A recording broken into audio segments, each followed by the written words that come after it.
You stand here before me, facing the torrent of fate. Do not be afraid. Your fate cannot be taken from you, for it is a gift. This storm will cut you like 1,000 razor blades. People will bleed there, and you will bleed too. Hot red blood. You'll catch that blood in your hands, your own blood and the blood of others.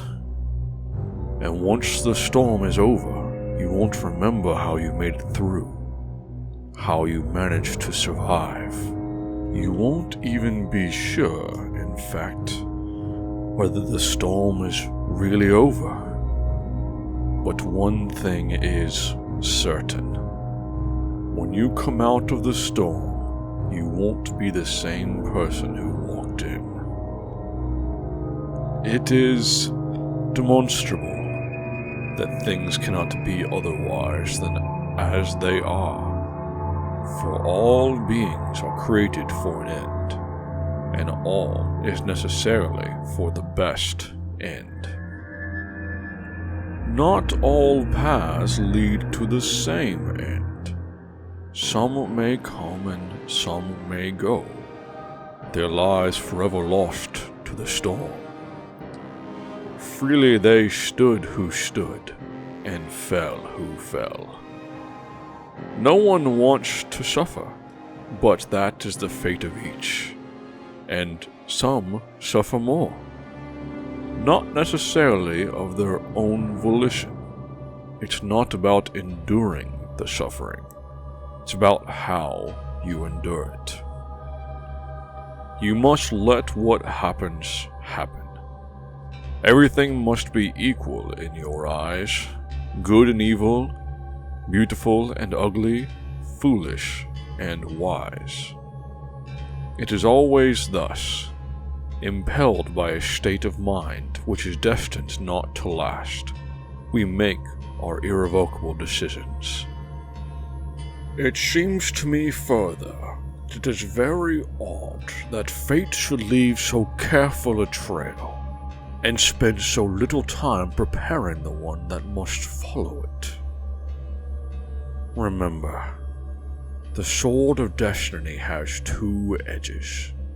You are one of them.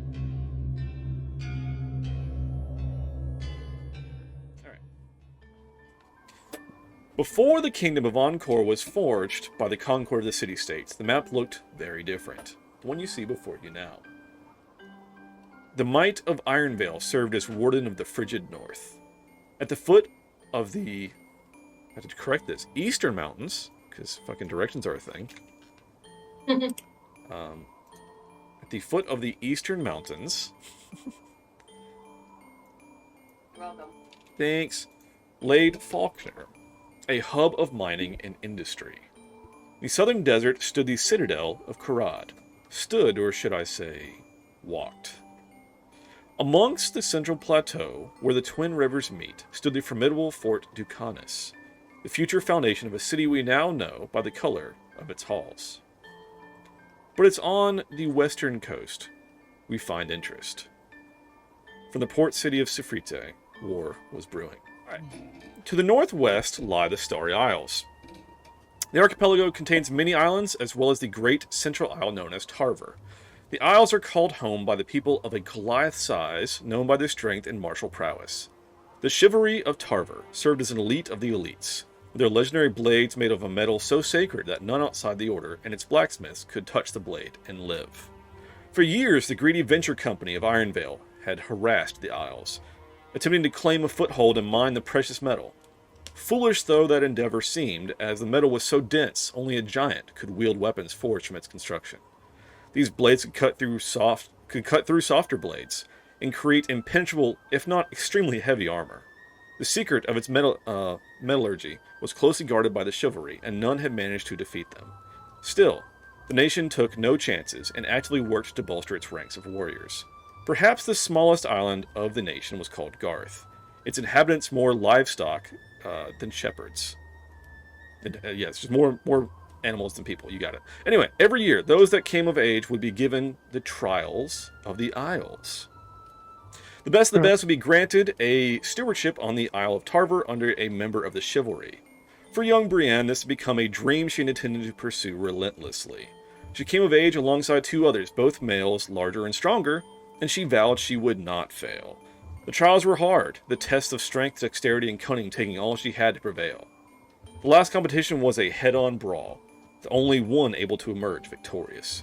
Brienne bided her time and rushed in just as her 2 opponents were nearing a winner between them. As one struck the other down, she lunged from behind and felled him also. So she stood, victorious and the representative of her isle. With a somewhat tearful goodbye to her parents, Brienne set off to the Isle of Tarver. There, those of the chivalry without a steward would make their selections from the best the outlying isles had to offer. Brienne had never been more proud. She stood there and waited as the members of the order made their picks. And waited. Until at last only she remained. Try as she might to hide her inner turmoil, her face shone bright red. At last, a woman of average height approached her.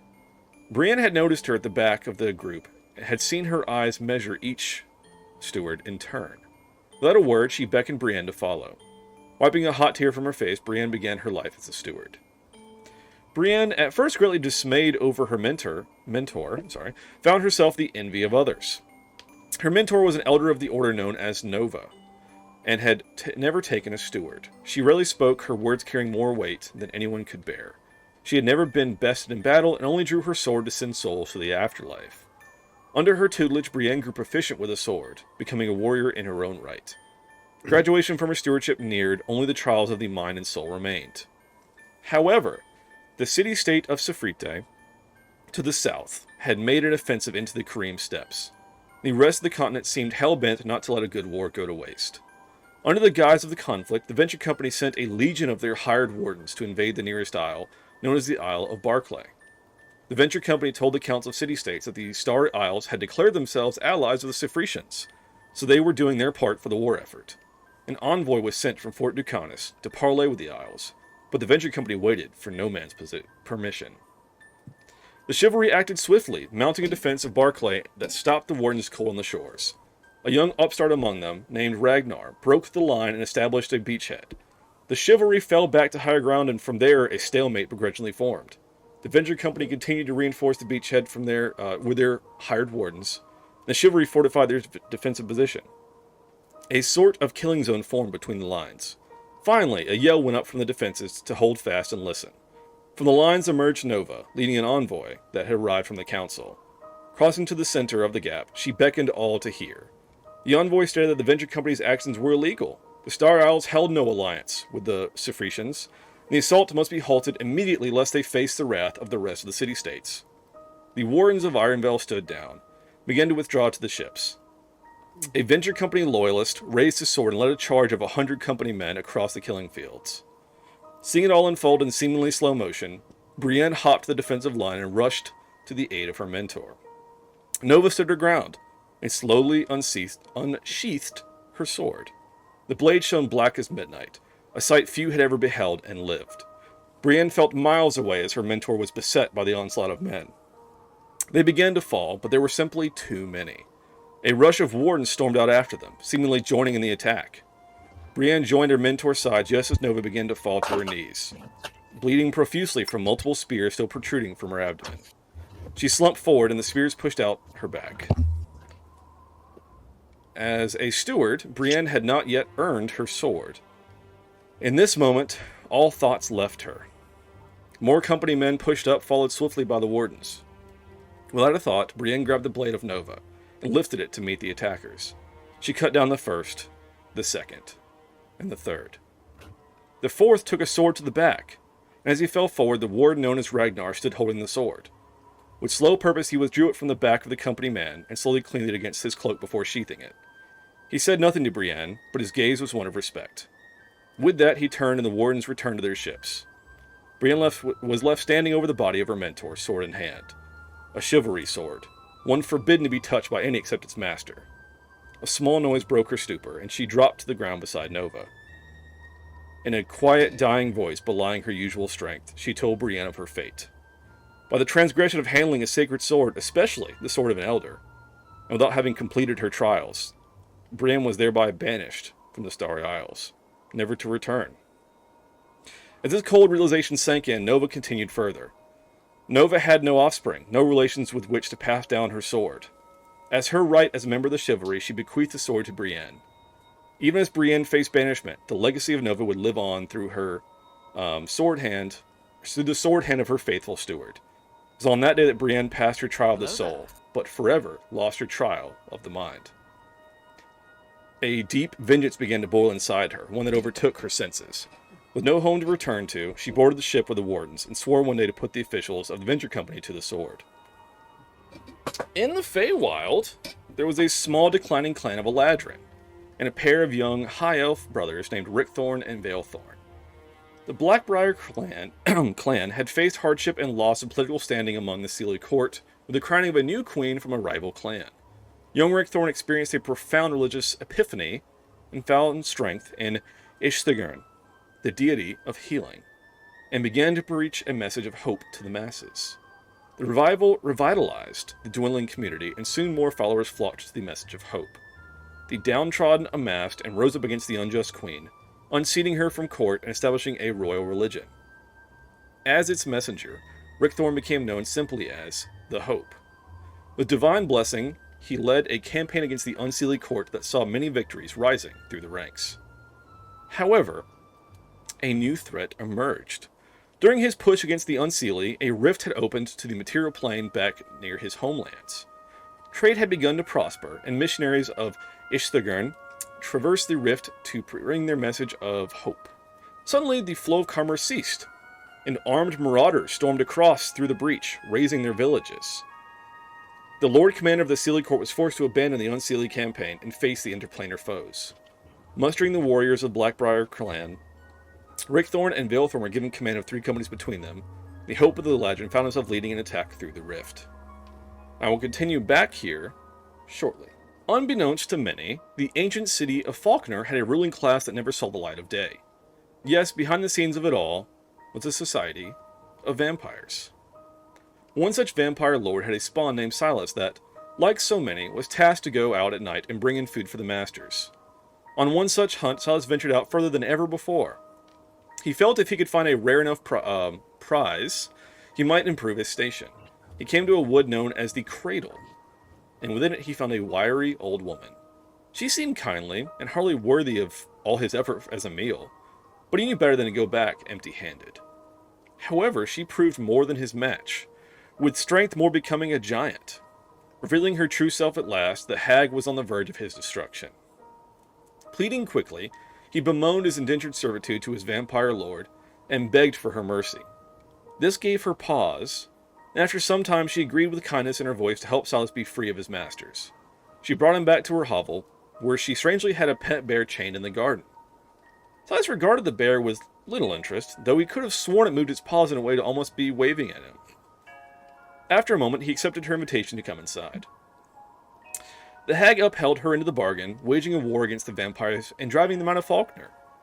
Silas's chains, however, merely changed owners. Keeping him as a pet, the hag used him to help hunt down other vampires for the slaughter. Silas grew to hate the Fae and their silver tongues. Secretly, he began to sneak her tomes while she slept and commit them to memory. One ritual in particular caught her eye, and he made careful note of it. Finally, one night, while helping her hunt his own kind like an animal, Silas managed to escape. Her horseman bayed him until he finally breached the tree line. He turned to look back, panting. There they stood, at the edge of the wood, but not a step further. Slowly they turned and eased back into the darkness. He knew they would wait until the morning, as he surely must return to the wood to avoid the sunlight. With great care, Silas found a moonlit clearing in which to perform this ritual. As it completed, he felt a subtle itch across his skin. He had only to hope it had worked. As the sun arose, he slowly eased an arm out from behind a rock. Nothing. No burn. Not even a tingle.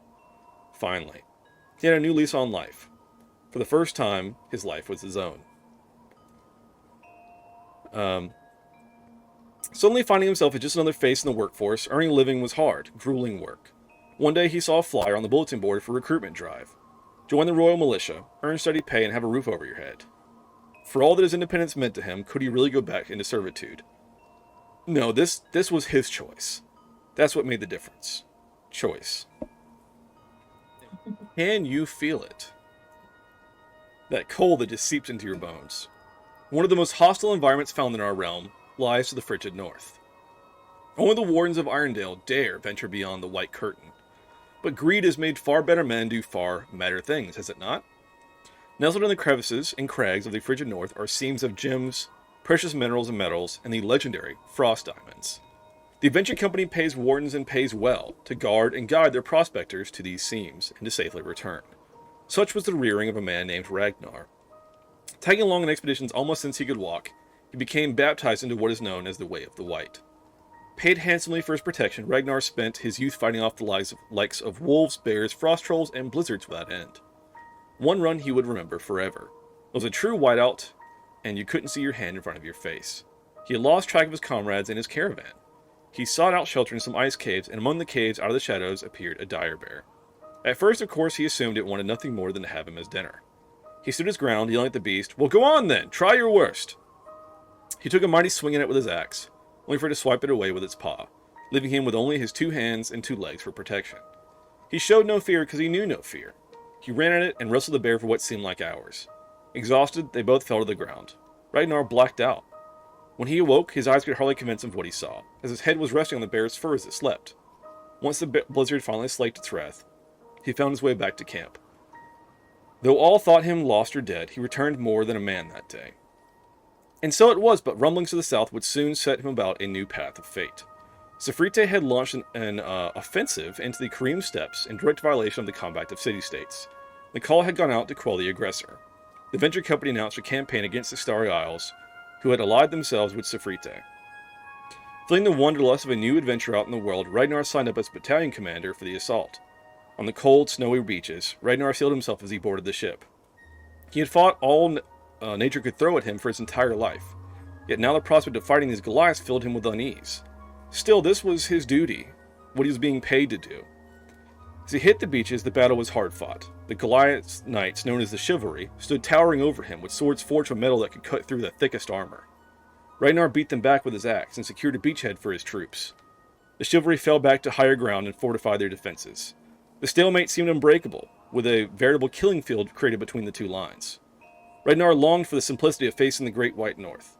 Out of the clamor came a call for attention. Ragnar peered over the lines as a large, elder chivalry knight and some foreigners stepped out into the killing field. Alert for ambush, Ragnar strained his ears for their words. The foreigner was from the Council of City-States, and accused the venture company of illegally invading the Starry Isles. They had never been allied with the Sifritians, and had just used it as a ploy to steal their lands. This shook Ragnar to the core, as he had never questioned the company's motives. He had done his job and gotten paid. Reeling from the revelation, Ragnar called for a retreat of his battalion back to the boats. However, a cry went up from some of the venture company loyalists, and 100 men pushed across the field at the knight and the foreigner. Cursing, Ragnar leapt up and yelled, "After the men!" The wardens raced across the field in pursuit of the loyalists, but not fast enough. The chivalric knight mowed down countless foes, but alas could not withstand the sheer number of attacks. Ragnar began cutting his way through their rear line, felling 2 before plunging his sword into the back of another. As they slowly fell to the ground, Ragnar was face to face with a young Goliath woman, with a berserk look in her eyes. She stood over the fallen knight, holding the knight's sword in unyielding hands. Ragnar gave her a gaze of respect and called for his men to board ships. The fight here was done. The real enemy of peace lay to the south. Ragnar was struck with internal conflict over the actions of the venture company. They were simply too big and too wealthy. What chance could he stand? Startled out of his thoughts, Ragnar saw the Goliath woman board his ship. She said her name was Brienne, and she had been banished from the Starry Isles. She just wanted to fight, to kill. Ragnar knew that look, knew what it meant. He relented, and the wardens, accompanied by a disavowed knight of chivalry, headed to Sifrite. At the base of the eastern mountains, here we go guys, stands a wood known simply as the Cradle. It was known to be a magical place filled with odd creatures and some frightful monstrosities. One such being, whether odd or monstrous, was an old woman. At least, that was her appearance. But with the wave of her hand, she could topple the tallest tree or turn the smallest ant into a mountable steed. On this day, she came across a brown bear in the woods. He was out of hibernation and in search of his next meal. He looked curiously at the older one, sizing her up. She slowly smiled at him, and with a flick of her wrist, she shot a mote of light in a low arc right between his eyes. The bear blinked and slowly sat back on his haunches, its eyes wide, staring dumbfoundedly at the woman. Carefully, he eased his mouth open and, in a surprise to himself, said, "Why, I thank you." The woman bade him follow, and he obeyed out of sheer befuddlement. She brought him to a hut with a surprising quickness, snapped a collar and chain around his neck. This angered the bear, and he lashed out at her, his claws reaching only air. And so it was the poor awakened bear reduced to a pet. Sure, she would spend time with him and spend long hours talking with him, but he felt more like an experiment, or a subject of study. Nearly a year went by and the woman had grown bored with the bear. She seemed to have a new pet, one with gray skin and red eyes. Disguising herself as she often did, she approached the caravan on the road. They explained they were a traveling carnival, headed to Faulkner to entertain the masses. She offered up a new attraction for them, a talking bear, of all things. With a few golden hands, she watched as the wagons trundled on their way with their new prize in a cage. As the caravan settled in for the night, the Lady of Mystique, the carnival's owner, came by to investigate her purchase in greater detail. The bear could not only talk, but seemed as human as herself. His words were eloquent, his thoughts weighed and measured. Finally, she asked him his name. The bear had never really thought about this, and asked her what it should be. She looked him up and down, and said, "You know, where I'm from we have a word that means unexpected gift. It's Kumatani, and I think it suits you." Kumatani had never been happier, and soon he was out of the cage and part of the performing crew. He slept and supped with the crew, and became a beloved member of the troupe. Town to town they went, bringing smiles and laughter to all. Kumatani loved the happiness they spread. But one night, as the troupe were camped outside the walls of Faulkner, Kumatani went for a walk. This wasn't uncommon, as he liked to look up at the night sky and contemplate what the stars meant. He'd seen them his whole life, but never really took the time to just look at them. His sharp hearing picked up a commotion, and he began to move swiftly toward the muffled exclamations. He came upon two men and a woman. They had her on the ground under a tree and were struggling with her in their grip. They ripped at her clothing and kept chiding her about how dangerous it was to be alone at night. They never heard Kumatani come up behind them. A few swipes of his claws and they fell motionless. He tried to ask if the woman was okay, but she ran off screaming about a bear attack. Hurt and confused, Kumatani returned to his troop. He thought long and meticulously about the state of the world after that night, decided that there was just too much evil afoot to simply turn a blind eye to it. Thanking the Lady of Mystique for all that she had done for him, he gathered his pack and headed out. He traveled through the small villages in the region, helping those in need.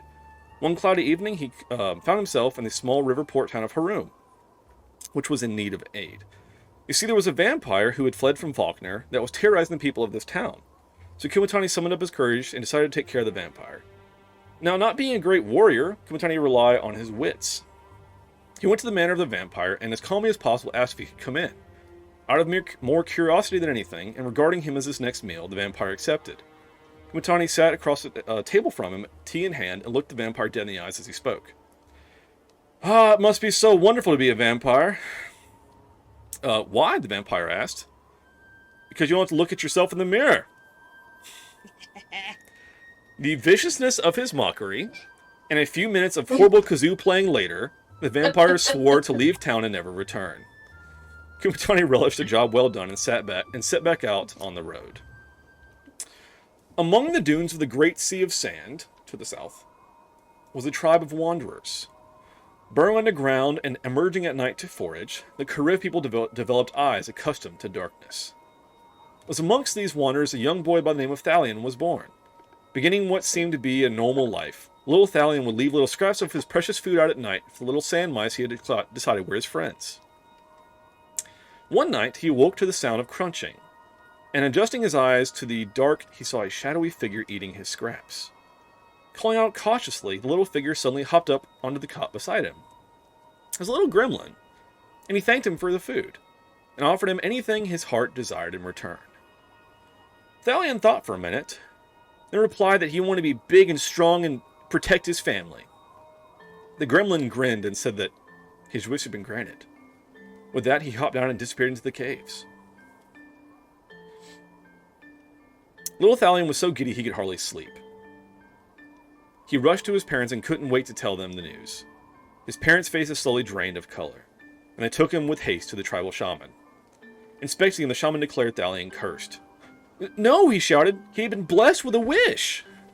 Alas, the monkey's paw of the deal had taken effect. Thalion continued to grow, surpassing the other children and even the adults in strength and battle aptitude. However, any injury healed in double the time. The mare's cut could bleed for days, and a cough could last weeks. Unperturbed, Thalion set out for the walking citadel of Kurad, eager to prove himself as the strongest warrior. Gaining work as a mercenary, Thalion challenged anyone who dared challenge him. One night, a commander of the Order of the Purple Dragon Knights observed Thalion in yet another tavern brawl. On the verge of being thrown out, the commander pulled him aside and offered him the role of squire. Thalion bristled at what he assumed was a demeaning role, but the commander assured him that all knights started out as squires. A few years passed, and Thalion was yet unmatched in strength and ability. At last, he was made a purple knight, or a purple dragon knight, adorned with the purple gold trimmed armor. Days hence from reciting his knight's code, war broke out to the north. Safrite had launched an offensive into the Kareem Steppes, were trying to claim the lands for themselves. Did I skip Kasha somehow? I'll come back to you, sorry. Yes. Karad's king saw this as a personal insult as the Safritians massed at his border, and ordered his knights to quell the invaders. Purple Knights rode into the fray, laying waste to those in their path. On one such charge, Thalion discerned a mage serving as a leader and strategist of the force.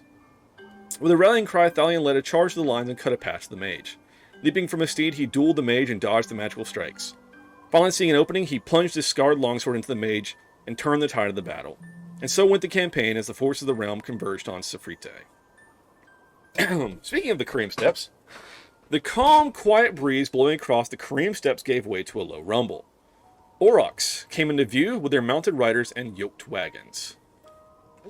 Yoked. The Alefi herd of orcs was one of several nomadic groups that called the steppes home.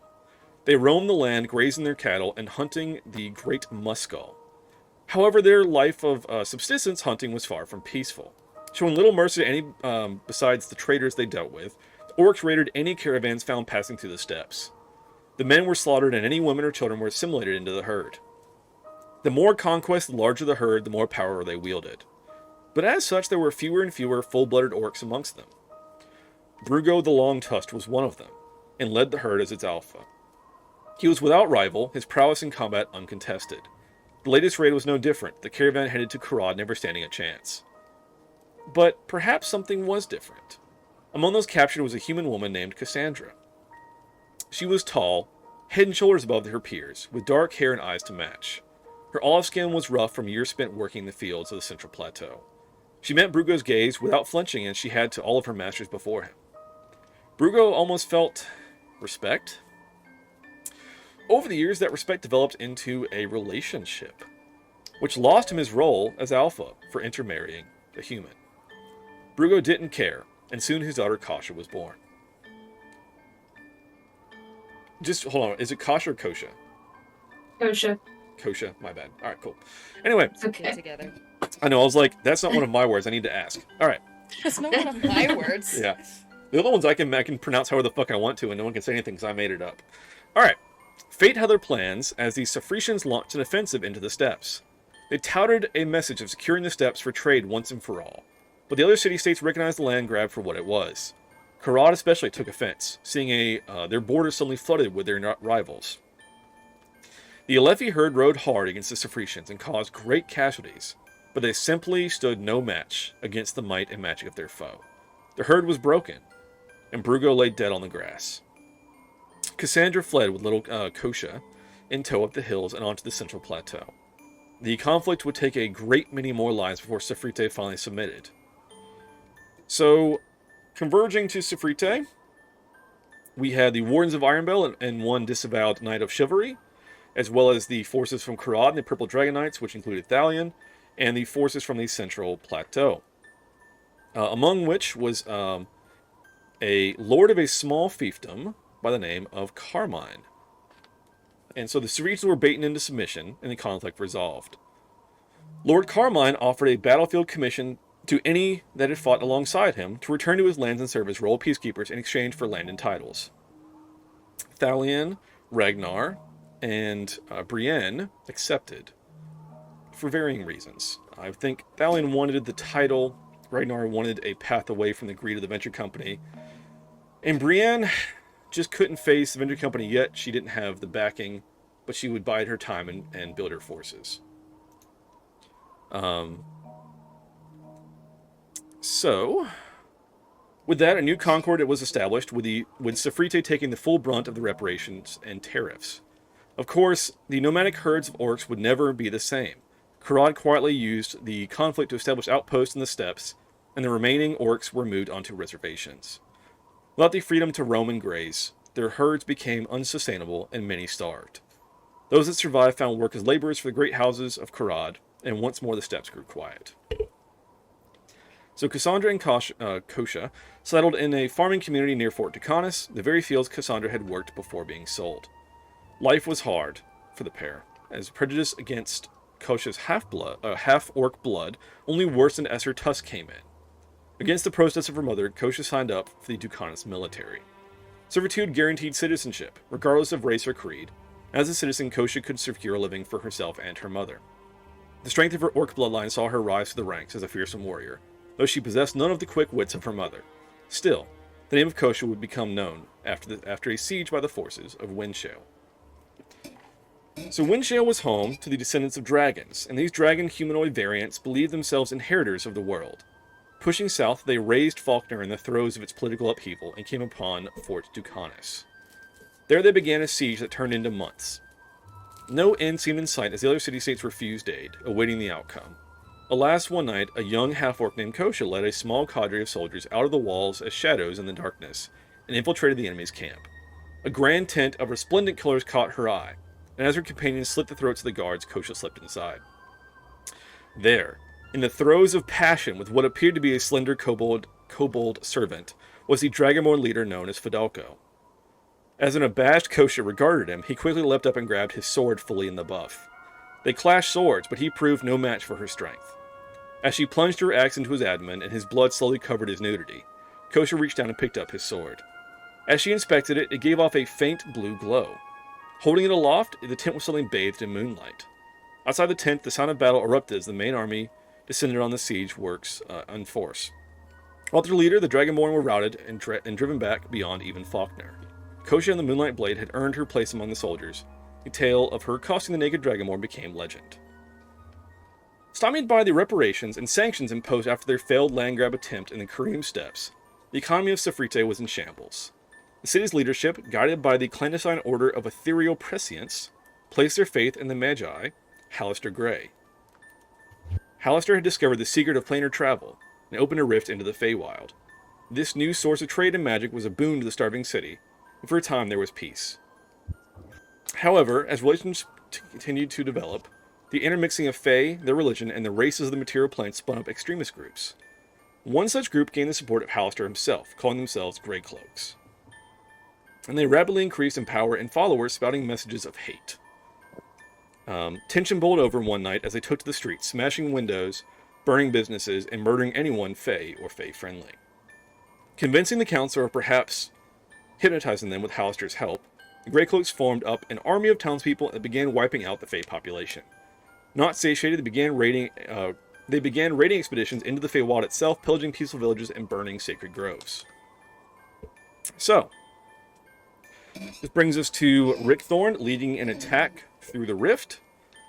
Unfortunately, the Grey Cloaks proved formidable, bolstered by the magic of the Order of the Ephemeral Prescience. The brothers Thorn found themselves cut off from the rift, driven into the woods flanking Safrite. The pair decided to split up and seek out help in the strange new land. Balethorn went south and was granted a force from the King of Karad. Rickthorn sought an audience with the Lord Regents at Fort Ducanis, but found little favor. Safrite was paying their reparations, why jump into a conflict? However, as he left, a lord by the name of Carmine, that presided over a fiefdom at the base of the Eastern Mountains, felt sympathy for the cause and pledged his peacekeeper forces. For you see, he had dealings with the Fae within the dark wood known as the Cradle, and knew of the honor of their word being above all else. A member of the Ducanis military, a half-orc named Kosha, approached Rickthorn as he was procuring supplies. Explaining his plight, she immediately pledged herself to his service, wanting to fight and reclaim her home against those that had killed her father. He agreed, and she began to help load the wagon. As if the day could not go any stranger, they were approached by a bipedal bear. He greeted them with spoken words, and they politely introduced themselves. After learning their quest, the bear, named Kumatani, declared himself on a mission to make the world a better place and declared himself a supporter of their cause. The odd party of misfits set off on the road to Sifrite, being joined along the way by the peacekeepers from Carmine Keep. Among the peacekeepers were a purple dragon knight, an odd fellow with red eyes and gray skin, a man from the frigid north, a Goliath from the Starry Isles, and some other miscellaneous soldiers. Together they made their way to meet up with Rick Thorne's brother, Balethorn.